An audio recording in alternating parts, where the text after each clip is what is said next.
Alors bonjour au CAP du CFA de Quimper, c'est Monsieur Litim, formateur de mathématiques. Alors je vous souhaite d'être en bonne santé encore une fois, pour ceux qui ont vu les autres vidéos. C'est très simple comme vidéo, c'est juste des rappels sur ce qu'on a vu en classe, qui est très très important pour les CCF et la suite de votre CAP, les volumes, les formules pour les volumes que l'on doit absolument connaître au CAP Maths. Alors, on y va. Alors d'abord le parallélépipède rectangle, qu'on appelle aussi le pavé droit, parce qu'il a des angles droits, un peu partout. Vous connaissez bien la boîte à chaussures, un rectangle en 3 dimensions, si vous voulez. Alors la formule, on aura longueur fois largeur, 2 dimensions, fois hauteur, 3 dimensions. Ok? Sachant que on peut parler parfois d'épaisseur pour la hauteur ou de profondeur, peu importe, on peut tourner la figure dans le sens qu'on veut, on multiplie les 3 dimensions, c'est tout. Ok? Donc n'oubliez pas, l'unité, ça sera le mètre cube la plupart du temps, et ses dénominations, centimètres cubes, etc., etc. Ok? Ensuite, on a le prisme droit, d'accord? Alors je vous rappelle qu'un prisme droit, c'est une figure en 2 dimensions qu'on a étirée ou prolongée dans la 3e dimension pour lui donner une profondeur ou une hauteur ici. Et c'est une figure, ce qu'on appelle la section ici, qui va être répétée tout le long de la hauteur. Vous voyez, on a la même forme en haut. Et si on coupait à l'intérieur parallèlement à la section qui est en bas, si on coupait, hop, hop et hop, on aurait exactement la même chose. Ici, c'est un triangle de base triangle. On pourrait dire ici qu'on a un prisme droit de base triangulaire.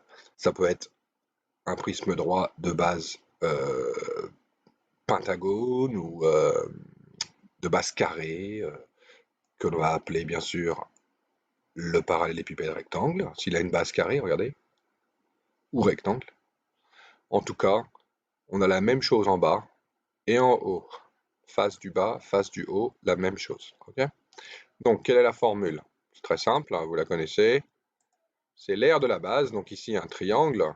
Alors, base fois hauteur divisé par 2, par exemple, pour un triangle. Hein, multiplié par la hauteur, c'est-à-dire la longueur totale où la base se répète. Jusqu'où elle se répète? Jusqu'en haut. Donc cette hauteur ici. Voilà, donc R de la base, ça sera en mètres carrés, dimension 2, fois la hauteur, dimension 1. On a bien 2 dimensions fois une dimension, on a 3 dimensions. C'est bien un volume. Maintenant, on va passer à la pyramide, qu'on verra pas beaucoup en CAP, mais bon, je vous la donne quand même, c'est gratuit. Alors, on a l'aire de la base fois la hauteur divisé par 3. On pourra le faire en projet ou en recherche, ou sur GeoGebra en informatique, mais ne vous inquiétez pas pour la formule, on vous la donnera.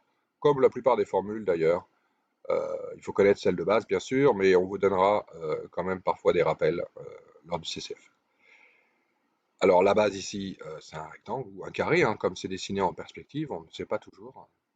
C'est pas à l'échelle, hein, c'est pas exact, c'est en 3D. Et la hauteur, c'est le segment perpendiculaire à la base, qui passe par le centre de la base, donc ici, ce serait l'intersection des diagonales. On monte jusqu'en haut et on a la hauteur de la pyramide. Et on divise par 3. Voilà.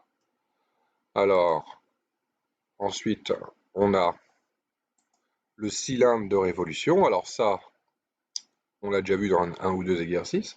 Ça peut être la base ça peut être un tabouret, etc. Donc un cylindre, c'est une base qui est circulaire, donc c'est un disque, d'accord? Rappelez-vous, l'aire d'un disque, c'est pi fois R, donc pi fois rayon au carré. Ensuite, cette base est répétée, copiée jusqu'en haut. Et on a la même chose en haut. Donc, sa formule, c'est R de la base fois la hauteur. Donc, pi fois R, donc pi R carré, R au carré, fois la hauteur. Alors voilà, c'est tout pour cette vidéo rapide, hein. C'est juste pour que ça soit plus amusant avec une vidéo, et puis vous entendez ma voix, ça vous fait rigoler, j'en suis sûr. Euh, voilà, donc je vous souhaite d'être en bonne santé, hein, on ne plaisante pas là-dessus. Et j'espère vous revoir bientôt. Donc je vous fais un petit coucou. J'espère que vous voyez ma petite caméra. Alors je ne suis pas rasé, mais c'est pas grave. Allez, coucou et portez-vous bien. Et bon courage à tous et à bientôt surtout. Allez, au revoir.